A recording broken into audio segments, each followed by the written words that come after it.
Okay, so this is the video of animals development biology and इसमें हम Drosophila के बारे में पढ़ने जा रहे हैं. So चलिए स्टार्ट करते हैं अबाउट ड्रोसोफिला. ड्रोसोफिला का अगर आप उसका बॉडी देखेंगे, उसके पास हेड होता है, देन ये थॉरेक्स रीजन होता है एंड देन एब्डोमेन होता है. उसका जो थॉरेक्स होता है उसमें तीन पार्ट होते हैं, T1, T2 एंड T3. जो T1 होता है एंड जो T2 होता है उसके पास जो है, T2 के पास एक पेयर ऑफ विंग होता है, T3 के पास पेयर ऑफ होल्डर होता है एंड तीन पेयर ऑफ लेग होते हैं. T1 पे एक लेग का पेयर होता है, T2 पे one pair of leg and T3 पे वन पेयर ऑफ लेग. सो तीन पेयर ऑफ लेग तो तीनों पे होते हैं, बट T2 पे पेयर ऑफ विंग्स भी होते हैं, T3 पे पेयर ऑफ होल्डर्स होते हैं. और ये डॉर्सल साइड होती है, ये वेंट्रल साइड होती है. This is anterior and this is posterior. Abdomen हो गया, हेड थॉरेक्स एब्डोमेन, ये पोस्टीरियर हो गया एंड ये जो है एंटीरियर हो गया. ठीक है, और ये डॉर्सल हो गया अपर वाला, नीचे वाला वेंट्रल हो गया. ये होल्डर्स जो होते हैं, बैलेंसर्स होते हैं, उसको बॉडी बैलेंस करने के काम आता है. सो ये जो स्ट्रक्चर है ये समझ में आया होगा, इसका जो बॉडी का स्ट्रक्चर है. यहाँ पे एंटीना होता है, हेड के आगे antenna, head, thorax, abdomen, anterior से posterior and dorsal and ventral. अब देखो, जो थॉरेक्स होता है T1, T2 एंड T3 are thoracic region. It's whole body, पूरा बॉडी इसका फ्रेगमेंटेड ही होता है, होल बॉडी इज़ फ्रेगमेंटेड. तो अगर हम इसमें देखें, जो T1 होता है वो प्रोथॉरेक्स होता है, यानी कि इसमें वन पेयर ऑफ लेग होते हैं T1 में. T2 इज़ मीजोथॉरेक्स, इसमें एक पेयर ऑफ लेग होता है एंड एक पेयर ऑफ विंग होता है. T3 मेटाथॉरेक्स होता है, इसमें एक पेयर ऑफ लेग होता है एंड एक पेयर ऑफ हॉल्टर होता है. सो प्रोथॉरेक्स, मीजोथॉरेक्स एंड मेटाथॉरेक्स. एंटीरियर टू पोस्टीरियर अगर हम बॉडी स्ट्रक्चर देखें तो antenna, head, thorax, abdomen and telson, ये टेल होती है इसकी, हेड से टेल तक. एक्रोन होता है, ए से acron, head, thorax, abdomen and telson. तो ये एंटीरियर टू पोस्टीरियर इसका बॉडी का स्ट्रक्चर हो गया. उसके बाद segmentation and anterior posterior body plan देखते हैं उसका, anterior posterior, anterior and posterior. So the process of embryogenesis जो इसमें होता है, एम्ब्रियो बनने का जो प्रोसेस होता है वो फर्टिलाइजेशन पे ही ऑफिशियली बिगिन होता है. But many of the molecular event जो ड्रोसोफिला एम्ब्रियोजेनेसिस के लिए क्रिटिकल हैं, बहुत से मॉलिक्यूलर इवेंट्स जो होते हैं वो oogenesis के दौरान ही हो जाते हैं. जब इसका ओवा फॉर्म होता है oogenesis के दौरान ही हो जाते हैं वो. एम्ब्रियोजेनेसिस के कुछ इवेंट्स होते हैं, ठीक है, तो वो हम देखते हैं कि क्या है जो oogenesis के दौरान जो है वो हो जाते हैं. ईच oocyte जो होती है is descendant from a single female germ cell the oogonium. एक oocyte, हर एक oocyte जो है वो फीमेल जर्म सेल ओगोनियम से आई हुई है. oogenesis होने से पहले जो ओगोनियम होती है वो 4 बार डिवाइड होती है, 4 बार डिवाइड होती है विद इनकम्प्लीट साइटोकाइनेसिस. और जिसका साइटोकाइनेसिस भी कंप्लीट नहीं होता है, 4 बार डिवाइड होगी, जिससे हमारी 16 इंटरकनेक्टेड सेल्स बनती हैं. जैसे ये एक ओगोनियम हो गई, 4 बार डिवाइड होती है एंड 16 हमारे पास इंटरकनेक्टेड सेल बनती है. इसमें से 15 सेल तो एक जैसी होती है एंड सेम टाइप की नर्व सेल होती है, जो 15 सेल होती है. So these 16 germline cell along with the surrounding epithelial layer of somatic follicle. तो ये जो 16 सेल होती हैं इनके चारों तरफ जो है एपिथेलियल लेयर होती है फॉलिकल सेल्स की, वो एक एग चैम्बर बन जाता है जिसमें oocyte डेवलप्ड होती है. तो ये 16 सेल होती है एंड इनके चारों तरफ जो है एक एपिथेलियल लेयर होती है सोमैटिक फॉलिकल की, जो एक एग चैम्बर बनाती है जिसमें oocyte डेवलप्ड होंगी. एंड ये जो जर्म लाइन होती है ना सेल, इसमें से जो 15 सेल होती हैं वो एक जैसी होती है, जिसको हम नर्व सेल्स बोलते हैं. वो एक कवरिंग प्रोवाइड करती है, एग चैम्बर फॉर्म करती है एंड ये ट्रांसक्रिप्शनली एक्टिव होती है, mRNA एंड प्रोटीन बनाती है. मैटरनल अफेक्ट के जो जीन होते हैं वो नर्व सेल में ही डेवलप्ड होते हैं. तो mRNA प्रोटीन बनाती है, ट्रांसक्रिप्शनली एक्टिव होती है एंड इसमें से जो एक सेल होती है 16 में से 15 तो नर्व सेल हो गई, एक सेल जो है वो उस साइट में डेवलप्ड हो जाती है। एंड ये mRNA और प्रोटीन जो है वो इस एक सेल को प्रोवाइड किए जाते हैं, फिर ये सेल उस साइट में डेवलप्ड हो जाती है। सो ये जो जर्म लाइन सेल होती हैं इनके अंदर 15 मेटाबॉलिकली एक्टिव नर्व सेल्स होती हैं that make mRNA and protein, जिसको ट्रांसपोर्ट कर दिया जाता है सिंगल सेल में जो कि उस साइट बन जाती है फिर, ठीक है। सो इस तरीके से इसमें होता है। जैसे ये हमारी पूरी जो है इस तरीके की नर्व सेल होती है, यहाँ पे अंदर ये बाहर जो है पूरा आप देख रहे हो ये फॉलिकल सेल्स होती है, एपिथेलियल फॉलिकल सेल की सराउंडिंग है। अंदर ये 15 सेल्स होती हैं, यहाँ पे पूरी 15 नहीं दिखाई बट ये 15 नर्व सेल्स होती हैं जो कि मेटाबॉलिकली एक्टिव होती है 15, एंड ये यहाँ पे उस साइड होती है, उस साइड सेल होती है। तो ये पूरा mRNA एंड प्रोटीन बनाते हैं जिसको यहाँ पे ट्रांसफ़र कर दिया जाता है इस एक सेल में जहाँ पे उस साइड बनता है। ये पूरा एग चैम्बर होता है। तो यहाँ पे हमको एक हायरार्की भी मिलती है of gene. There found a hierarchy of gene, एक सीक्वेंशनल पैटर्न देखने को मिलता है जो एंटीरियर और पोस्टीरियर पोलैरिटी एस्टैब्लिश भी करता है। दूसरा, एम्ब्रियो को डिवाइड करता है into a specific number of segment each with the different identity. Embryo जो है वो अलग अलग सेगमेंट में डिवाइड हो जाता है एंड हर एक सेगमेंट की आइडेंटिटी अलग होती है, each with the different identity. अगर हम स्टार्ट करें फ्रॉम मैटरनल अफेक्ट जीन से, start from maternal effect gene, ये जो हायरार्की है ये इनिशिएट होती है बाय मैटरनल इफेक्ट जीन से ही इनिशिएट होती है। सो जो मैटरनल इफेक्ट जीन होते हैं इसके ही जो हम देखते हैं नर्व सेल में होते हैं, जो मैटरनल इफेक्ट जीन होते हैं वो अपना प्रोडक्ट बनाएंगे जो कि एक्टिवेट करता है गैप जीन को। गैप जीन फिर एक्टिवेट करता है पेयर रूल जीन को। सो स्टार्ट कहाँ से हुआ? मैटरनल इफेक्ट जीन से, जो इसके ही नर्व सेल में ही प्रेजेंट होते हैं। फिर वो गैप जीन को करते हैं, गैप जीन जो करते हैं वो पेयर रूल जीन को करते हैं, pair rule gene segment polarity gene को एक्टिव करते हैं। और जो प्रोडक्ट होते हैं gap gene, pair rule gene और सेगमेंट पोलैरिटी जीन के प्रोडक्ट होम्योटिक जीन का एक्सप्रेशन एक्टिवेट करते हैं, ठीक है। तो ये ऐसे एक हायरार्की चलता है। कैस्केड ऑफ जीन एक्सप्रेशन अब हम पढ़ने वाले हैं। सबसे पहला जो होता है मैटरनल अफेक्ट जीन और एग पोलैरिटी जीन। ये जो जीन होते हैं ये मदर साइड से आते हैं, ये एग में पहले से ही प्रेजेंट होते हैं फर्टिलाइजेशन से पहले mRNA या mRNA डिराइव्ड प्रोटीन के फॉर्म में। Hunchback and caudal mRNA are present. अब इनका हम देख लेते हैं मैटरनल इफेक्ट जीन कौन कौन से होते हैं। जैसे ये एंटीरियर साइड हो गई, ये पोस्टीरियर साइड हो गई। यहाँ पे बाइकॉइड mRNA होता है एंड नैनोज mRNA होता है, ये यॉक हो गया बीच में, ये हम एग की बात कर रहे हैं उस साइड, और यॉक हो गया bicoid mRNA, nanos mRNA। Hunchback and caudal mRNA throughout present होते हैं। हंचबैक और कॉर्डल जो होते हैं ये अनइक्वली डिस्ट्रीब्यूटेड होते हैं। बाइकॉइड mRNA जो होता है वो पोल्स की साइड होता है, इंटीरियर साइड होता है। नैनोज जो है वो पोस्टीरियर साइड होता है mRNA, एंड हंचबैक और caudal mRNA throughout distributed होते हैं। मदर की जो ये नर्व सेल होती है ना ये एक्सप्रेस करती है मैटरनल अफेक्ट जीन, और ये जो मैटरनल अफेक्ट जीन होते हैं मदर की नर्व सेल में, जो हमने नर्व सेल अभी देखी थी, वो एक्टिवेट कर देती है bicoid mRNA, nanos mRNA, caudal mRNA and hunchback mRNA, and ये सारे mRNA उस साइट में ट्रांसपोर्ट हो जाते हैं। So these are the product of maternal effect gene. So product of maternal effect gene establish कर देता है axis determination, dorsal ventral axis and anterior posterior axis जो है वो डिटरमाइन कर देता है ये जो मैटरनल अफेक्ट के जीन होते हैं, that is bicoid, hunchback, caudal and nanog जो mRNA होते हैं, नैनोज mRNA, ठीक है। तो ये फिर ट्रांसपोर्ट किए जाते हैं डेवलपिंग ऊ साइट में, एग में।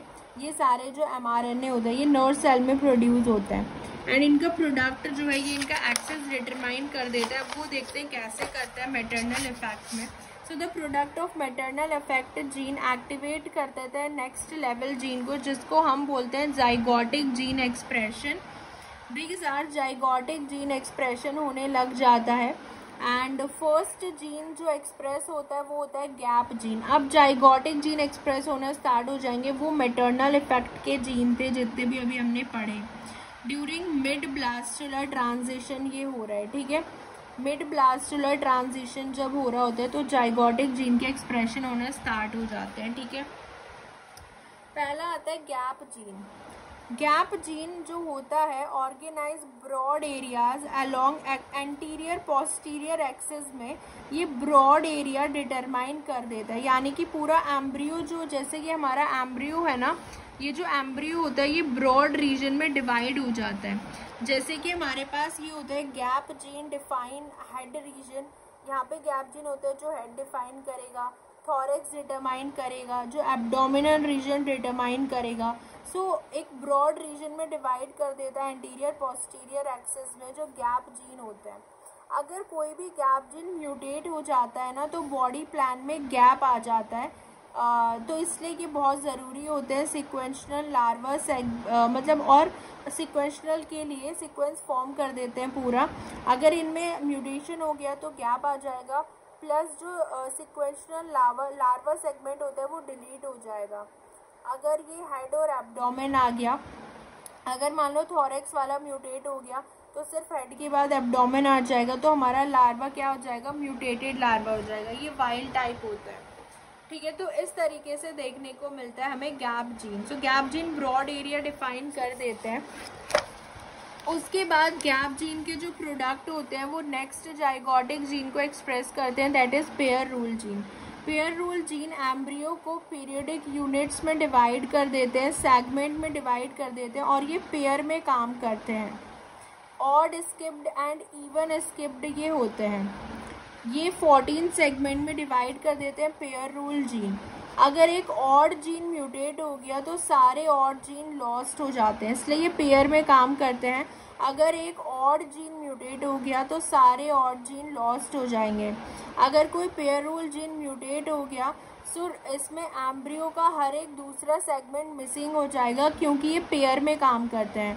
अगर ये एक मिस हो गया तो ये वाला भी मिस होगा, ये वाला भी मिस होगा, ये वाला एक छोड़ के सारे मिस होना स्टार्ट हो जाएंगे, एवरी अदर सेगमेंट। उसके बाद जो पेयर रूल जीन होता है इसकी एक्टिवेट करता है थर्ड जाइगोटिक जीन को, जिसको हम बोलते हैं segment polarity gene. Segment polarity gene जो होता है ये बाउंड्रीज डिटरमाइन करता है एंड एंटीरियर पोस्टीरियर ऑर्गेनाइजेशन हर एक सेगमेंट का, boundaries and anterior posterior organization of each segment. जो सेगमेंट पोलैरिटी जीन होता है, एक सेगमेंट है उसका एंटीरियर रीजन पोस्टीरियर रीजन ये डिटरमाइन करता है। यहाँ पे एनग्रेल्ड जीन का एक्सप्रेशन हो जाएगा। Suppose this portion have wingless gene expression, तो इस तरीके से ये कर देगा। Defines the boundary as well as specificity in particular anterior and posterior region. अगर सेगमेंट पोलैरिटी जीन में म्यूटेशन हो जाती है तो result in the segment in which posterior structure are replaced by reversed mirror image anterior structure. देखो इसमें क्या होता है, जैसे ये मिरर इमेज फॉर्म हो जाएगी। जैसे ये एंटीरियर है, यहाँ पे एम जीन प्रेजेंट है, ये पोस्टीरियर साइड है जहाँ पे एन जीन प्रेजेंट है। अगर एन जीन नहीं है, एन जीन जो है वो एंटीरियर पोर्शन पे नहीं है ऑन एंटीरियर, और एम जीन जो होता है is preventing it from expressing, ठीक है। यहाँ पे एम जीन है इसलिए यहाँ पे एन नहीं है, और यहाँ पे एन है यहाँ पे एम नहीं है। तो हर एक मतलब सेगमेंट के एंड पे एक स्पेसिफिक जीन प्रेजेंट होता है। अब अगर इसमें म्यूटेशन हो जाए, मान लो एन जीन हमने म्यूटेट कर दिया, अगर एन जीन म्यूटेट कर दिया तो यहाँ पे भी एम जीन ही एक्सप्रेस हो जाएगा।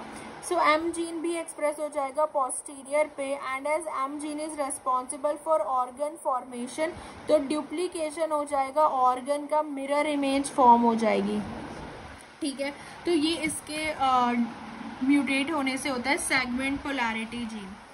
अब जो हमारे गैप जीन के प्रोडक्ट हैं, पेयर्ड रूल जीन के प्रोडक्ट हैं, सेगमेंट पोलैरिटी जीन के प्रोडक्ट हैं, नेक्स्ट लेवल जीन को एक्टिवेट करते हैं होमियोटिक जीन और ऑर्गन आइडेंटिटी जीन, जो कि डिटरमाइन करते हैं developmental fate of each segment, हर एक सेगमेंट का डेवलपमेंटल फेट। होमियोटिक जीन जैसे T1 है, ठीक है, और T2 है, T3 नॉर्मल है, लेग बनाएगा, 1 pair of leg, 1 pair of wing, halter. अगर होम्योटिक जीन में म्यूटेशन हो जाती है, मान लो 1 सेगमेंट आइडेंटिटी जो है वो ट्रांसमिट हो जाती है दूसरे सेगमेंट में, जैसे T2 जो है वो कन्वर्ट हो जाता है T1 में और T1 कन्वर्ट हो जाता है T2 में, सो T1 T2 कन्वर्ट हो जाएगा। अच्छा, इसके अंदर क्या हो जाता है, उस सेगमेंट की आइडेंटिटी दूसरे सेगमेंट के पास चली जाती है। सो ये होता है होम्योटिक जीन में, वो जो आइडेंटिटी होती है ना वो दूसरे सेगमेंट के पास चली जाती है। जैसे T2 है, ये pair of wing and lag कर रहा है, लेकिन T1 जो होता है फिर वो pair of wing and lag करेगा, T2 लैग करेगा, तो इनकी जो आइडेंटिटी है वो ट्रांसमिट हो जाती है। अब हम देखते हैं anterior posterior access determination. In this, इसमें कोई साइटोकाइनेसिस नहीं होती है, तो न्यूक्लियस फॉर्म होता है इनसाइड द सेल, बहुत सारे न्यूक्लियस फॉर्म हो जाते हैं जिसको हम सिनकाइटियम बोलते हैं एक ही सेल के अंदर। अब देखो ये हमारे पास जो है यहाँ पे एंटीरियर पोर्शन होता है, ठीक है, ये एंटीरियर है, पोस्टीरियर है। एंटीरियर साइड पे यहाँ पे हमारी माइक्रोपाइल होती है, ठीक है, एंड ये हमारा बाइकॉइड एमआरएनए होता है साइटोप्लाज्म में, यहाँ पे नैनोज एमआरएनए होता है साइटोप्लाज्म में, न्यूक्लियस हो गया उस साइड। फर्टिलाइजेशन हुआ, न्यूक्लियर का डिवीजन स्टार्ट हो जाएगा सिनकाइटियम, तो नैनोज का जो ग्रेडियंट है ऐसे हो जाएगा नैनोज प्रोटीन का, एंड बाइकॉइड प्रोटीन का ऐसे हो जाएगा एंटीरियर साइड पे। फिर सेल्यूलराइजेशन हो जाता है, फर्टिलाइजेशन हुआ, न्यूक्लियस सिनकाइटियम फॉर्म करेगा, देन सेल्यूलराइजेशन हो जाएगा, एक्रोन हो जाएगा, head cap forming region, head, thorax, abdomen, and then telson tail बना लेगा, tail forming region, and end में यहाँ पे पॉल सेल्स होती है जो जर्म लाइन सेल्स होती हैं, pole cells. Acron, head, thorax, abdomen, telson and pole cells, germ line cells. So इनका सेल्यूलराइजेशन हो जाएगा फर्टिलाइजेशन के बाद, एंड ये उस साइट में हमने देख लिया कैसे होता है। प्लस हमने पूरे जीन भी देख लिए कि कैसे जो मैटरनल अफेक्ट जीन है वो gap gene, then segment polarity gene, and उसके बाद segment polarity gene, gap gene, organ identity gene, then तीनों के प्रोडक्ट होम्योटिक जीन को एक्टिव कर रहे हैं ना। अब हम एंटीरियर पोस्टीरियर एक्सेस डिटर्मिनेशन देखते हैं।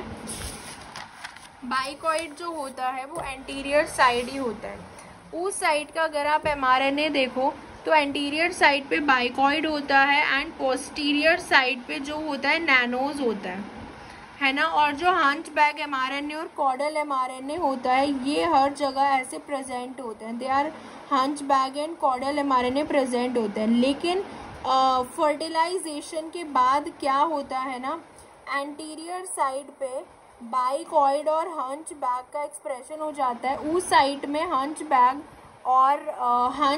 और कॉडल जो है वो थ्रू आउट प्रेजेंट होते हैं। लेकिन जब फर्टिलाइजेशन होता है अर्ली क्लीवेज एम्ब्रियो में, हंच बैग और बाइकॉइड जो होते हैं इनका कंसंट्रेशन एंटीरियर साइड पे ज़्यादा होता है, हंच बैग और बाइकॉइड, एंड जो नैनोज और कॉडल होते हैं इनका जो है एक्सप्रेशन वो पोस्टीरियर साइड को डिफाइन करता है, बट उस साइड में ये थ्रू आउट प्रेजेंट होते हैं। फर्टिलाइजेशन के बाद हंच बैग एंड जो हमारा ये होता है बाइकॉइड एंड हंच बैग, ये anterior side, nanos and caudal posterior side. देखो एंटीरियर साइड पे जो बाइकॉइड प्रोटीन है ना वो इनहिबिट कर देता है कॉडल एक्सप्रेशन। एंटीरियर साइड पे हमने देखा बाइकॉइड प्रेजेंट है, बाइकॉइड प्रोटीन क्या करता है, कॉडल को नहीं बनने देता, कॉडल का प्रोटीन नहीं बनने देता बाइकॉइड। ऐसे पोस्टीरियर पे जो नैनोज का एमआरएनए होता है, नैनोज का जो प्रोटीन होता है वो इनहिबिट कर देता है हंच बैग को, नैनोज जो है वो हंच बैग को नहीं बनने देता एंड बाइकॉइड कॉडल को नहीं बनने देता। हाँ तो बस यही होता है, इसलिए एंटीरियर पे बाइकॉइड एंड हंच बैग हो जाते हैं, पोस्टीरियर पे कॉडल एंड नैनो हो जाता है। ओके, नैनोज प्रोटीन इनहिबिट करता है हंच बैग प्रोटीन को फ्यूमिलो P55 के साथ, एंड इसमें ये बाइकॉइड एमआरएनए इसको कॉडल को कर देता है, ठीक है। ओके, सो बस याद रखना कि एंटीरियर साइड पे हमारा बाइकॉइड एंड हंच बैग होता है। अब इसमें आ जाता है formation of final morphogen gradient. Final morphogen gradient बीच में होता है कैपिकुआ ग्रूशो, ग्रोशो जिसको बोलते हैं, कैपिकुआ और ग्रोशो। ये जो होता है एंटीरियर पे बाइकॉइड होता है, हंचबैक होता है, पोस्टीरियर पे नैनोस कॉर्डल होता है, ये पता है। टोर्सो होता है दोनों साइड कॉर्नर पे, हकिन बेंड टेललेस भी होता है दोनों साइड कॉर्नर पे, एंड बीच में कैपिशुआ होता है ग्रोशो। कैपिशुआ क्या करता है, ये हकिन बेंड टेललेस को इनहिबिट कर देता है, तभी तो हकिन बेंड टेललेस साइड में होता है, बीच में नहीं होता है। सो टोर्सो जो होता है और ये कैपिशुआ को इनहिबिट कर देता है, हाँ बाइकॉइड कॉर्डल को करता है, ये हमने देख लिया। और टोर्सो जो है वो कैपिशुआ को कर देता है, इससे दोनों साइड टोर्सो मिलेगा, बीच में कैपिशुआ ग्रोशो, एंड यहाँ पे हकिन बेंड टेललेस नहीं मिलेगा। टोर्सो जो होता है it is present on both anterior and posterior side, तो ये कैपिशुआ को दोनों साइड पे इनहिबिट कर देता है, और कैपिशुआ हकिन बेंड टेललेस को इनहिबिट कर देता है सेंटर में, तो इसलिए ये दोनों साइड होता है। तो ये फाइनल मॉर्फोजन ग्रेडियंट होते हैं, इस तरीके से प्रेजेंट होता है। Acron, head, thorax, abdomen and telson, ये तो हमें पता है एंटीरियर टू पोस्टीरियर। एक्रोन के अंदर जो होता है बाइकॉइड और हकिन बेंड टेललेस अगर है तो वो एक्रोन है, ठीक है। हाई बाइकॉइड प्रोटीन है तो हेड हो जाएगा, बाइकॉइड और हकिन बेंड टेललेस तो एक्रोन, बाइकॉइड बहुत ज़्यादा है तो हेड, बाइकॉइड कम है तो थॉरेक्स, नैनोस ज़्यादा है तो एब्डोमेन, और हकिन बेंड टेललेस है तो टेल्सन हो जाएगा, ठीक है। नैनोस ज़्यादा है तो एब्डोमेन हो जाएगा, बाइकॉइड ज़्यादा है तो हेड हो जाएगा, बाइकॉइड कम है तो थॉरेक्स हो जाएगा, और बाइकॉइड और हकिन बेंड टेललेस है तो एक्रोन हो जाएगा, एंड हकिन बेंड टेललेस है अगर तो टेल्सन होगा। तो ये चीज़ें याद रखना, ठीक है, इस केस में। अब हम इसमें डिफरेंट केसेस देखने वाले हैं। देखो ये हमारे पास वाइल्ड टाइप है, नॉर्मल केस है ये, तो यहाँ पे हमने बाइकॉइड mRNA डाल दिया, तो बाइकॉइड mRNA और टेललेस तो एक्रोन बनेगा, ये वाइल्ड टाइप होता है। Acron, head, thorax, abdomen and telson, head to tail ऐसे बनते हैं। अब हम इसके अंदर जो है ना डिफरेंट केस देखते हैं। केस 2 जो होता है, हमने बाइकॉइड डेफिशिएंट म्यूटेंट है, हमारे पास जो है बाइकॉइड डेफिशिएंट है, बाइकॉइड नहीं है। तो अगर बाइकॉइड नहीं है तो हमारे पास तो ना तो हेड बनेगा ना ही थॉरेक्स बनेगा, ठीक है, हेड बनेगा ना थॉरेक्स बनेगा ना एक्रोन बनेगा। उसके बाद हमारा सीधा अगर बाइकॉइड नहीं है तो हमारा एब्डोमेन होगा, एंड साइड में टेललेस होगा, तो दोनों साइड टेल्सन हो जाएगा, कोई हेड नहीं होगा, बट इसमें क्या होगी, दो टेल हो जाएंगी, ठीक है। तो ये एक केस आ जाता है, 2 टेल होगा, क्योंकि बाइकॉइड नेसेसरी होता है हेड के लिए, एक्रोन के लिए। दूसरा हमने देखा है कि इसमें हमने बाइकॉइड का mRNA प्रोटीन जो है वो एंटीरियर साइड डाल दिया ऑफ द बाइकॉइड म्यूटेंट, यानी कि एक बाइकॉइड म्यूटेंट था और हमने बाइकॉइड का mRNA प्रोटीन डाल दिया है on the anterior side of the bicoid. तो नॉर्मल स्ट्रक्चर बनेगा ना, क्योंकि बाइकॉइड टेललेस है तो एक्रोन बनेगा, बाइकॉइड ज़्यादा तो हेड, बाइकॉइड कम तो थॉरेक्स, एंड देन यहाँ पे तो नैनोज होगा ज़्यादा तो एब्डोमेन हो जाएगा, एंड देन टेल्सन हो जाएगा टेललेस में। तो नॉर्मल स्ट्रक्चर इसमें फॉर्म होगा केस 3 में, ठीक है। इस केस में नॉर्मल स्ट्रक्चर फॉर्म होगा। एक केस देखो कि बाइकॉइड जो है वो हमने मिडल में डाल दिया है। अब मिडल में अगर बाइकॉइड डाला है तो बाइकॉइड ज़्यादा मिडल में होगा, यानी कि मिडल में हेड बन जाएगा, ज़्यादा बाइकॉइड है तो हेड बनेगा, ठीक है। उसके बाद इधर बाइकॉइड कम हो गया तो यहाँ पे थॉरेक्स बन जाएगा, यहाँ पे भी थॉरेक्स बनेगा। उसके बाद यहाँ पे क्या होगा, बाइकॉइड और टेललेस, बाइकॉइड तो कम हो जाएगा, टेललेस बनेगा तो टेल्सन हो जाएगा, तो दोनों साइड टेल हो जाएगी एंड बीच में हेड हो जाएगा, हेड इन द मिडल, क्योंकि बाइकॉइड मैक्सिमम होगा बीच में। फोर्थ केस देखते हैं, बाइकॉइड को हमने पोस्टीरियर साइड पे डाल दिया है, वाइल्ड टाइप एम्ब्रियो है हमारे पास। अगर पोस्टीरियर साइड पे डाल दिया है तो हमारा एक्रोन बनेगा, हेड बनेगा, थॉरेक्स बनेगा, then abdomen, and then same इस साइड भी बनेगा। तो यानी कि हमारे पास 2 हेड हो जाएंगे इस केस में, और बीच में ये एब्डोमेन आ जाएगी, 2 थॉरेक्स हो जाएंगे। तो ये केस जो है, ये इस तरीके के केस जो है वो याद रखने हैं। ओके एक है हमारे पास, अगर नैनोज नहीं है तो एब्डोमेन नहीं होगा ना, एब्डोमेन नहीं होगा, acron, head, thorax and telson, क्योंकि नैनोज अगर है तो वो एब्डोमेन ही कराते हैं, तो इसमें एब्डोमेन नहीं होगा। तो इस तरीके के केसेस आते हैं। हायर की जो हमने देखा, मैटरनल इफेक्ट जीन के प्रोडक्ट ने गैप जीन एक्टिवेट करे। Then pair rule gene, pair rule gene जो है वो प्राइमरी एंड सेकेंडरी होते हैं। पेयर रूल जीन जो होते हैं, segment polarity gene, and then तीनों के प्रोडक्ट ने होम्योटिक जीन जो होते हैं, और ऑर्गन आइडेंटिटी जीन जो होते हैं होम्योटिक जीन। ठीक है, अब हम देखते हैं जो पेयर रूल जीन होते हैं वो प्राइमरी और सेकेंडरी होते हैं pair rule gene. Okay so पहले हम गैप जीन देख लेते हैं, कौन कौन से गैप जीन होते हैं। ये जो क्रूपेल होते हैं, क्निप्स हो गया, हंचबैक हो गया, जायंट हो गया, टेललेस, हकिनबेन, बटन हेड, ठीक है, एम्प्टी स्पाइरेकल्स हो गया, ऑर्थोडेंटिस सेल हो गया, ऑर्थोडेंटिस सेल याद रहेगा, OTD, ऑर्थोडेंटिस सेल याद रहेगा, OTD। देन हमारा हो गया OTD हो गया, empty spiracle, button head, huckebein, tailless याद रहेगा, huckebein, tailless, HKB, huckebein, tailless. Okay so orthodenticle, then huckebein, tailless, button head, empty spiracle, giant, hunchback, तो ये सारे हमारे गैप जीन होते हैं। जो प्राइमरी पेयर रूल जीन होते हैं वो तीन ही होते हैं, एक इवन स्किप्ड होते हैं, एक hairy, even skipped and run. ठीक है, hairy, even skipped and run, ये प्राइमरी पेयर रूल जीन हो गए। सेकेंडरी पेयर रूल जीन जो होते हैं, fushi, tarazu, odd paired, odd skipped, इसमें ऑड आ जाते हैं सेकेंडरी पेयर रूल जीन में। सेकेंडरी पेयर रूल जीन में odd paired, odd skipped, fushi, tarazu and then sloppy paired आ जाते हैं एंड पेयर्ड आ जाते हैं। इसमें तो hairy, even skipped and run, इसमें fushi, tarazu, odd paired, odd skipped, sloppy paired and paired आ जाते हैं। तो ये पेयर रूल जीन होते हैं। Pair rule gene primary secondary देख लिया, एंड हमने सबसे पहला देख लिया, जो सबसे पहला था वो कौन सा था, गैप जीन थे। अब जो सेगमेंट पोलैरिटी जीन होते हैं, engrailed, wingless, hedgehog, armadillo, hedgehog, armadillo, fused, ठीक है, क्यूबिटस, गूसबेरी, तो ये सब जो होते हैं, gooseberry, patched, armadillo, fused, hedgehog, wingless, engrailed, ये सब सेगमेंट पोलैरिटी जीन होते हैं। Engrailed, wingless, hedgehog, armadillo, gooseberry, pangolin, तो ये सब क्या होते हैं हमारे, fuse, these all are segment polarity gene. ठीक है, सेगमेंट पोलैरिटी जीन, तो ये बस ऐसे याद कर लो, वो तो देखते याद आ जाएगा। जो होम्योटिक सेलेक्टर जीन होते हैं, होम्योटिक जीन और ऑर्गन आइडेंटिटी जीन।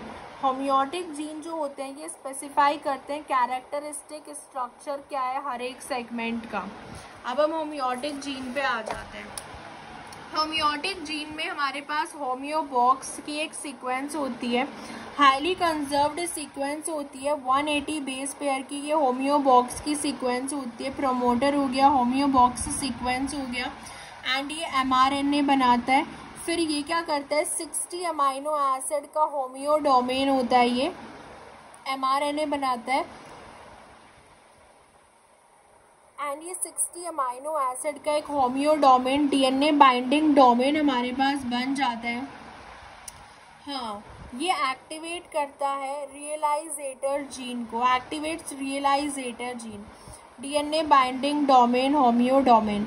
सो होम्योटिक जीन जो होते हैं they have a highly specific consensus sequence होती है 180 बेस पेयर की, विच गिव अ प्रोटीन, हमें एक 60 अमाइनो एसिड का प्रोटीन मिलता है, ये बाइंड करता है DNA के साथ। सो ये 60 अमाइनो एसिड के पास DNA बाइंडिंग डोमेन होता है, DNA के साथ बाइंड करता है एंड रियलाइजेटर जीन्स जो होते हैं इनको एक्टिव करता है। सो होम्योटिक जीन में यही होता है, होम्योबॉक्स डोमेन होता है 180 बेस पेयर का। ठीक है, homeotic gene on the basis of structure, कुछ हमारे पास हॉक्स जीन फैमिली होती है, होम्योबॉक्स सीक्वेंस हो गया, होमियो डोमेन जो एनिमल में होता है, और जो मैट्स बॉक्स जीन फैमिली होती है, मैट्स बॉक्स ये प्लांट में होता है होम्योटिक जीन। तो ये हम एनिमल में पढ़ रहे हैं अभी, हॉक्स जीन फैमिली जिसमें होम्योबॉक्स सीक्वेंस होती है, होमियो डोमेन प्रोटीन, एंड जो एनिमल्स में होता है।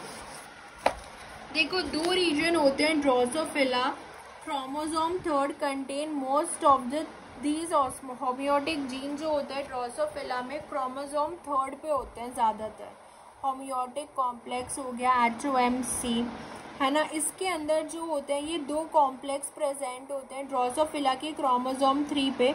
एक होता है एंटीनापीडिया कॉम्प्लेक्स एंड एक होता है बाइथोरेक्स कॉम्प्लेक्स। सो ये जो होम्योटिक कॉम्प्लेक्स होता है, एंटीनापीडिया कॉम्प्लेक्स जो होता है, homeotic antennapedia complex and bithorax complex होता है। जो पहला रीजन होता है एंटीनापीडिया कॉम्प्लेक्स, इसके अंदर ये सारे जीन होते हैं। होम्योटिक जीन एक लेबाइल जीन होता है, लैब, एंटीनापीडिया होता है, सेक्स कॉम रिड्यूस्ड होता है, डिफॉर्म्ड होता है, प्रोबोसिपीडिया होता है, पीबी होता है। तो ये सारे एंटीनापीडिया कॉम्प्लेक्स में होते हैं पहला रीजन में। होम्योटिक जीन लेबाइल, लैब, एंटीनापीडिया हो गया, देन सेक्स कॉम रिड्यूस्ड हो गया SCR, एंड डिफॉर्म्ड हो गया, एंड प्रोबोसिपीडिया हो गया। तो ये सब एंटीनापीडिया कॉम्प्लेक्स है।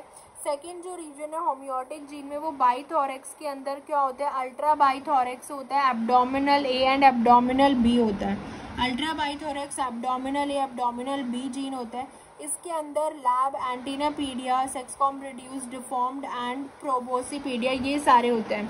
अब इसको हम स्ट्रक्चर में देख लेते हैं। जैसे ये एंटीनापीडिया वाला कॉम्प्लेक्स होता है जिसके अंदर लैब हो गया, देन डिफॉर्म्ड हो गया, सेक्सकॉम रिड्यूस्ड एंड एंटीनापीडिया हो गया।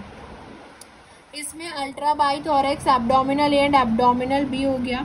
लैब और डिफॉर्म्ड जीन जो होता है ये हेड बनाते हैं। ये हम होम्योटिक जीन पढ़ रहे हैं, ये क्या बनाते हैं, लैब और डिफॉर्म्ड जीन हेड बनाएंगे। सेक्सकॉम रिड्यूस और एंटीनापीडिया और अल्ट्रा बाइथोरेक्स ये तीनों मिलके T1, T2 एंड T3 बनाते हैं, थॉरेक्स बनाते हैं। ये T1, T2 एंड T3। So SCR, एंटीनापीडिया and lab और डिफॉर्म्ड बन के हेड बना लिया, इन तीनों ने मिलके थॉरेक्स बना लिया। A1 to A5 एब्डोमेन ये बनाता है abdomen A, and A6 to A8 जो बनाता है 8 होते हैं ना abdomen segment, 1 to 5 abdominal A and 6 to 8 abdominal B बनाता है। ठीक है, तो ये हमने देख लिया यहाँ पे abdominal A 1 to 5 and B जो है 6 to 8 बनाएगा, एंटीनापीडिया कॉम्प्लेक्स, बाइथोरेक्स कॉम्प्लेक्स। अब हम आ जाते हैं होम्योटिक म्यूटेंट पे। म्यूटेशन जो होती है होम्योटिक जीन पे, वन सेगमेंट आइडेंटिटी ट्रांसफ़र हो जाती है दूसरे सेगमेंट में और इन अप्रोप्रिएट लोकेशन पे ऑर्गन फॉर्म हो जाती है, एक सेगमेंट की आइडेंटिटी दूसरे में चली जाती है। जैसे केस देखो, जब ये अल्ट्रा बाइथोरेक्स जीन है अगर ये डिलीट हो गया, सो जो थर्ड थोरैकिक सेगमेंट होता है, हाँ, कैरेक्टराइज जिसमें हॉल्टर होते हैं, वो ट्रांसफॉर्म्ड हो जाएगा into another second thoracic segment में। तो अगर ये डिलीट हो गया, सो थर्ड थोरैकिक सेगमेंट जो पेयर ऑफ हॉल्टर होते हैं वो सेकेंड थोरैकिक सेगमेंट में ट्रांसफ़र हो जाएगा। एक सेगमेंट का दूसरे सेगमेंट में ट्रांसफ़र हो जाता है। पता चलेगा कि फ्लाई के पास जो है 4 विंग्स होते हैं। सो इस तरीके से होता है। सेगमेंट 3 वाला जो है पेयर ऑफ हॉल्टर वो सेगमेंट 2 में ट्रांसफॉर्म्ड हो जाएगा। जिसके पास हॉल्टर होते हैं वो ट्रांसफॉर्म्ड हो जाता है अनदर सेकेंड थोरैकिक सेगमेंट, यानी कि T3 जो होता है वो भी T2 ही बन जाता है, T2। और T2 क्या करता है, पेयर ऑफ विंग होते हैं, तो इसके पास 4 विंग्स होंगे, फ्लाई हैविंग 4 विंग्स। एंटीनापीडिया प्रोटीन जो होता है ये एक तो थोरैकिक स्ट्रक्चर T2 का प्रमोट करता है, दूसरा ये होमोथोरैक्स और आईलेस जीन को रिप्रेस भी करता है। होमोथोरैक्स और आईलेस जीन क्या करते हैं, ये एंटीना और आई फॉर्मिंग के लिए क्रिटिकल होते हैं, एंटीना और आई फॉर्मेशन रिस्पेक्टिवली। सो अगर केस 2 हम देखें, अगर एंटीनापीडिया का रिसेसिव म्यूटेंट हो, लॉस ऑफ फंक्शन हो जाए, एंटीनापीडिया काम ना करें, तो जो T2 आइडेंटिटी तो लॉस्ट हो जाएगी, T2 की तो आइडेंटिटी गई, प्लस जो होमोथोरैक्स और आईलेस जीन है वो रिप्रेस नहीं रहेंगे, यानी कि ये जीन जो है fail to be expressed in second thoracic segment and antenna generate हो जाएगा लेग पोजीशन पे। तो जो एंटीनापीडिया प्रोटीन अगर नहीं होगा तो अब होमोथोरेक्स और आईलेस जीन रिप्रेस नहीं रहेंगे और वो एक्सप्रेस हो जाएंगे। होमोथोरेक्स और आईलेस जीन जो है सेकंड थोरेकिक सेगमेंट में, जो ये सेकंड थोरेकिक सेगमेंट की तो आइडेंटिटी चली जाएगी एंटीना पीडिया कॉम्प्लेक्स जिसके लिए करते हैं, लेकिन वहाँ पे क्या होगा, एंटीना जनरेट हो जाएगा लेग पोजीशन पे, जो कि एंटीना और आई फॉर्मेशन के लिए होता है होमोथोरेक्स एंड आईलेस जीन। तो वहाँ पे लेग की जगह एंटीना डेवलप्ड हो जाता है सेकंड थोरेकिक सेगमेंट पे, ठीक है, लेग पोजीशन पे। अगर एंटीना पीडिया जीन जो है वो एक्सप्रेस्ड हो जाए हेड में अगर हम एंटीना पीडिया जीन एक्सप्रेस कर दें तो वहाँ पे T2 वाला हो जाएगा, पेयर ऑफ विंग आ जाएंगे। सो एंटीना पीडिया जीन को अगर हम हेड में एक्सप्रेस कर दें, so legs rather than antenna grow out of the head sockets.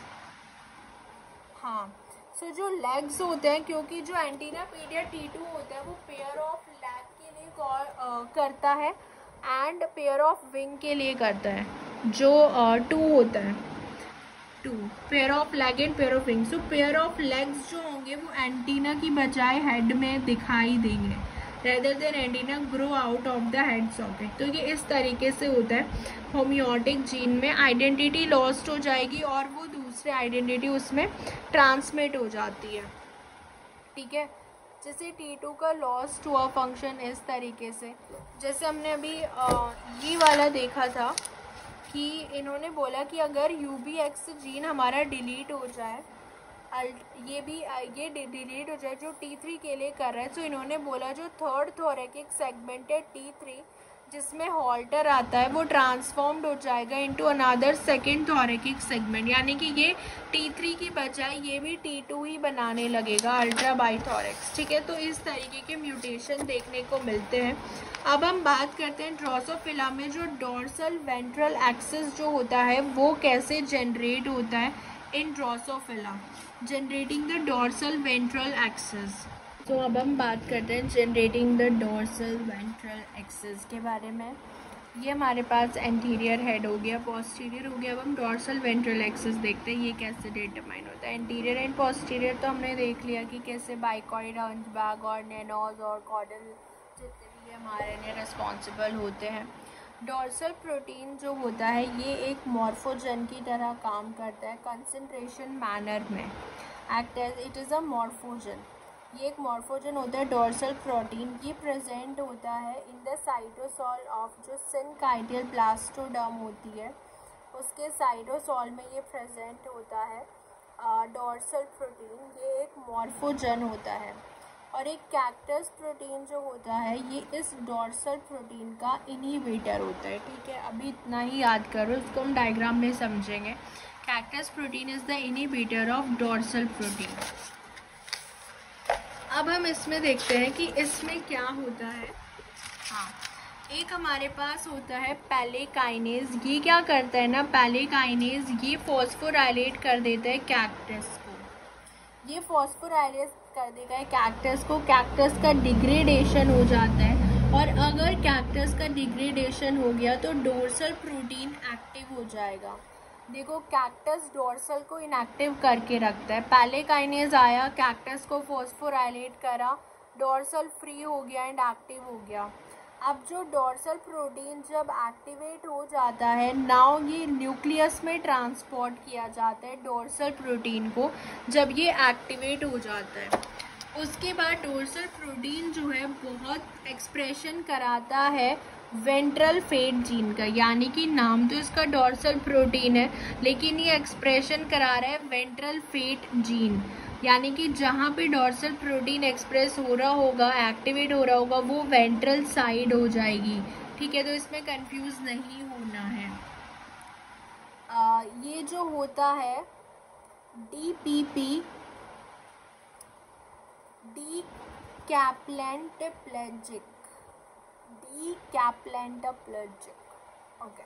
सो डीकैप्लेंटप्लेजिक जो होता है DPP, ये क्या करता है, दो प्रोटीन, ये डोर्सल साइड है, ठीक है, एंड ये वेंट्रल साइड है।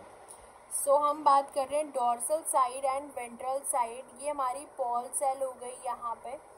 सो यहाँ पे डॉर्सल साइड पे ये बता रखा है कि ये होता है एमनियोसेरोसा, देन डॉर्सल एक्टोडर्म होती है, देन लेटरल एक्टोडर्म होती है, एंड देन न्यूरोजेनिक एक्टोडर्म होती है, एंड देन ये वेंट्रल साइड पे मीजोडर्म होती है। सो वेंट्रल साइड, सो जो डॉर्सल प्रोटीन होता है ये क्या करता है, डीपीपी और जो टोलॉइड होता है एंड ज़र्क-मल्ट जो होता है इनको इनहिबिट करता है। ज़र्क-मल्ट प्रोटीन एंड टोलॉइड प्रोटीन को, जो डॉर्सल प्रोटीन होता है इनको इनहिबिट कर देगा। किसको, डीपीपी को।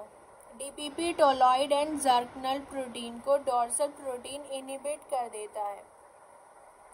ओके देखो आप ये समझो, ये जो वेंट्रल साइड है ये इसीलिए तो वेंट्रल साइड है ना, यहाँ पे डॉर्सल प्रोटीन है। तो डॉर्सल प्रोटीन इस वाले एरिया में, ये जो डीपीपी, टोलॉइड और ज़र्क-मल्ट प्रोटीन है यहाँ पे नहीं होते हैं। ये डॉर्सल साइड होते हैं, वेंट्रल साइड नहीं होते, क्योंकि वेंट्रल साइड में डॉर्सल प्रोटीन प्रेजेंट है जो इनको इनहिबिट कर देता है और एक्टिवेशन कर देता है rhomboid twist and snail protein का, rhomboid twist and snail protein का। ठीक है, तो इस तरीके से dorsal side and ventral side divide हो जाते हैं। वेंट्रल साइड वो वाली साइड होती है जहाँ पे डॉर्सल प्रोटीन एक्टिव होता है, क्योंकि डॉर्सल प्रोटीन जो है वो वेंट्रल फेट जीन का एक्सप्रेशन करेगा। और यहाँ से इस तरीके से स्टार्ट होता है amnioserosa, then dorsal ectoderm, lateral ectoderm, neurogenic ectoderm, mesoderm. इस तरीके से ये डिटरमाइन हो जाते हैं डॉर्सल एंड वेंट्रल साइड। ठीक है, कैसे कैसे नाम है यार चीज। सो इसके बाद हमारा क्या हो जाता है, ये नर्व सेल्स हमने देखी थी, 15 नर्व सेल्स होती है हमारे पास एंड एक oocyte होती है। सो न्यूक्लियस जो होता है ना इन oocyte में move toward anterior dorsal top most. इसके अंदर वाला जो न्यूक्लियस होता है वो एंटीरियर डॉर्सल टॉप मोस्ट यहाँ चला जाता है। एंटीरियर साइड ये हो गई एंड डॉर्सल ये हो गई। सो एंटीरियर डॉर्सल टॉप मोस्ट यहाँ चला जाता है। ये सारी हमारी फॉलिकल सेल्स होती हैं। ठीक है, ये हम oocyte को अगर हम जूम करके दिखाएं, चलो अब हम इसको जूम करके देखते हैं। ये हमारी क्या है, ये हमारी oocyte है पूरी। ये हमने जो है जूम करके देखी है, ये डॉर्सल सेल का फेट है, डॉर्सल सेल है ये यहाँ पे साइड वाली। ठीक है, और ये बीच में हमारा यहाँ पे न्यूक्लियस है, ये हमारी फॉलिकल सेल्स होती हैं। ठीक है, और ये वेंट्रल सेल फेट होता है। सो यहाँ पे क्या होता है ना, सबसे पहले ये जो न्यूक्लियस है ये आया। न्यूक्लियस क्या करता है, यहाँ पे गर्कन का mRNA बनाता है। गर्कन mRNA जो है गर्कन प्रोटीन बना रहा है। ये हम अभी oocyte में देख रहे हैं। ठीक है, oocyte में डॉर्सल और वेंट्रल फेट कैसे डिटरमाइन हो रहे हैं। तो ये जो गर्कन प्रोटीन होता है ना, ये टॉर्पिडो रिसेप्टर से जाके बाइंड करता है डॉर्सल साइड पे, डॉर्सल सेल प्लेट पे टॉर्पिडो रिसेप्टर से बाइंड करेगा, जो कि यहाँ पे PIPE को सिंथेसाइज जो है ये इनहिबिट हो जाएगा। PIP, पाइप का सिंथेसिस इनहिबिट हो जाएगा।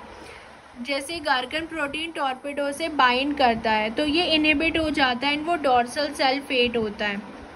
लेकिन जैसे ही हम इधर आते हैं, यहाँ पे कोई गर्कन नहीं जाता है, वेंट्रल साइड पे कोई सिग्नल नहीं जाता है, वेंट्रल साइड पे गर्कन नहीं जाएगा, बाइंड नहीं करेगा टॉर्पिडो रिसेप्टर से एंड वहाँ पे पाइप की सिंथेसिस हो जाती है वेंट्रल साइड पे। तो ये वेंट्रल सेल का फेट होता है।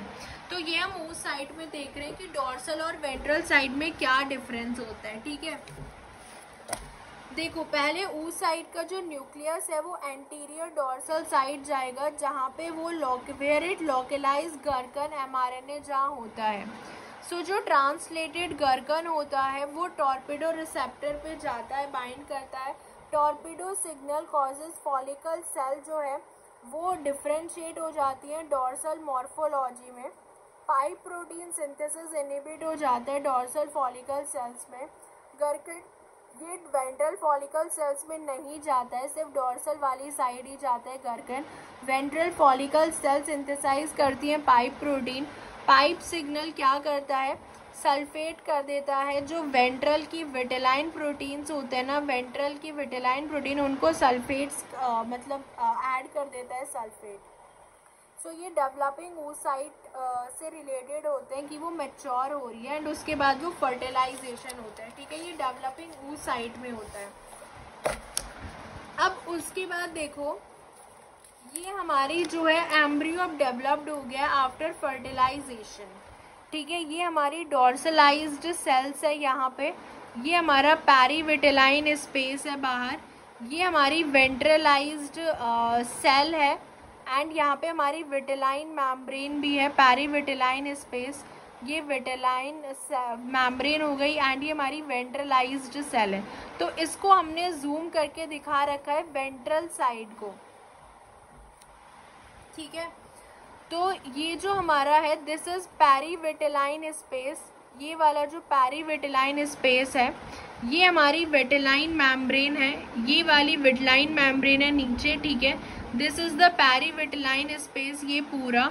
उसके बाद यहाँ पे ये हमारा जो है वेंट्रलाइज एम्ब्रियो सेल है, ये हमारा क्या है वेंट्रलाइज एम्ब्रियो सेल है, वेंट्रलाइज एम्ब्रियो सेल है। तो अब हम इसको देखने वाले हैं इसमें कैसे होता है, ठीक है। वो हमने डेवलपिंग oocyte में देखा था, अब हम देखने जा रहे हैं फर्टिलाइजेशन के बाद। तो हमने देखा था जो वेंट्रलाइज्ड विटेलाइन मैम्ब्रेन होती है वो सल्फेटेड हो जाती है, क्योंकि जो पाइप प्रोटीन होता है वो सल्फेट ऐड कर देता है वेंट्रल साइड पे। तो विटेलाइन मैम्ब्रेन जो होती है, ये जो प्रोटीन होते हैं, हाँ, इनके ऊपर सल्फेट ऐड हो जाता है, सल्फेटेड हो जाती हैं। फिर यहाँ पे ये स्नेक प्रोटीन होता है, ये एक्टिव करता है एस्टर, फिर ये ईस्टर एक्टिव हो जाता है, एस्टर जो है ये ईस्टर एक्टिवेट हो जाएगा।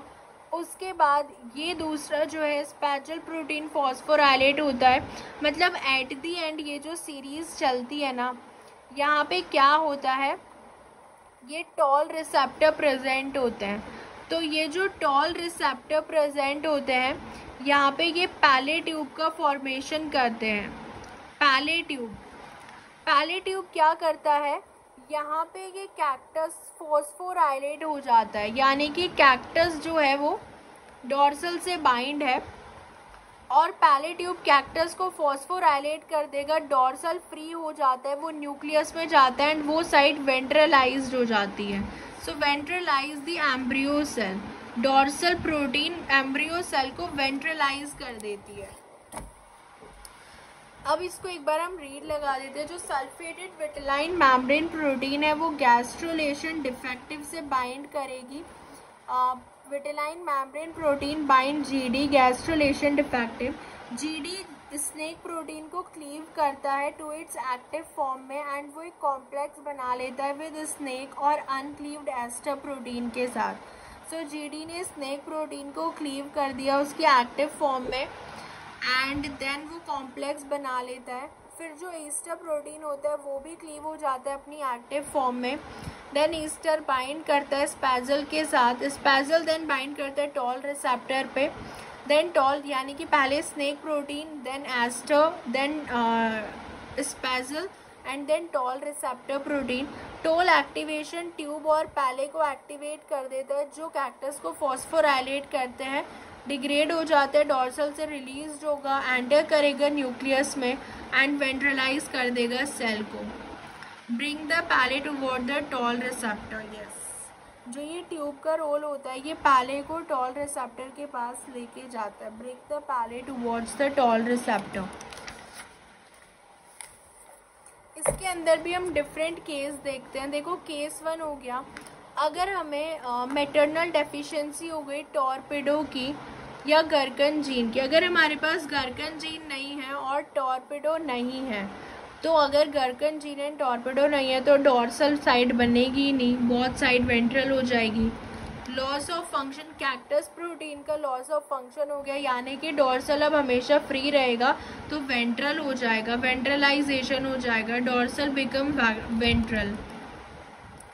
और ये देखो केस 3 में जितने भी हम देखते हैं pipe protein, easter, snake spaetzle, dorsal protein, pelle, toll receptor, अगर इन सब का लॉस ऑफ फंक्शन हो गया ऑफ पाइप प्रोटीन।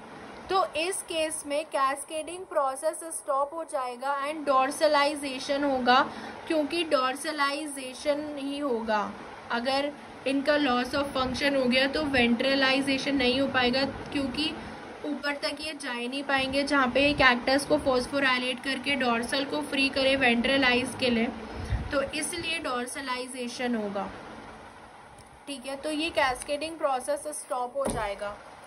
ऐसे ही गर्कन अगर एक्टिव है ओनली इन ऊ साइट, ये याद रखना गर्कन सिर्फ ऊ साइट में एक्टिव होता है, वेयर एज टॉर्पिडो जो होता है वो एक्टिव होता है only in somatic follicle sales. Torpedo सिर्फ और सिर्फ फॉलिकल सेल्स में एक्टिव होता है एंड गर्कन जो है वो सिर्फ ऊ साइट में एक्टिव होता है। Torpedo in somatic follicle cells and ये माइक्रोपाइल होता है यहाँ पे। There is only one side where the sperm can enter the egg, वो माइक्रोपाइल होता है जहाँ से स्पर्म एंटर करता है। बिफोर स्पर्म की एंट्री से पहले ही बॉडी एक्सेस स्टार्ट हो जाता है। The egg already began specify the body axes, thus the sperm enter the egg, this is already that is already organizing itself, जो ऑलरेडी ऑर्गेनाइज करना स्टार्ट कर देता है स्पर्म की एंट्री से पहले ही। ठीक है, तो ये केस होता है इन द ड्रोसोफिला में, हम अभी ये पढ़ रहे हैं। माइक्रोपाइल के थ्रू जाएगा एंड गर्कन हमेशा उस साइट में एक्टिव रहेगा। टॉर्पिडो जो है वो फॉलिकल सेल्स में ही होता है, in the somatic follicle sales. ठीक है, इसके बाद जैसे ये एक क्वेश्चन होता है क्या है, ओके क्वेश्चन हम बाद में करेंगे। I will make a different video जिसमें हम सिर्फ PYQ सॉल्व करेंगे। अब हम मेटामॉर्फोसिस स्टडी करते हैं in the next lecture. Okay.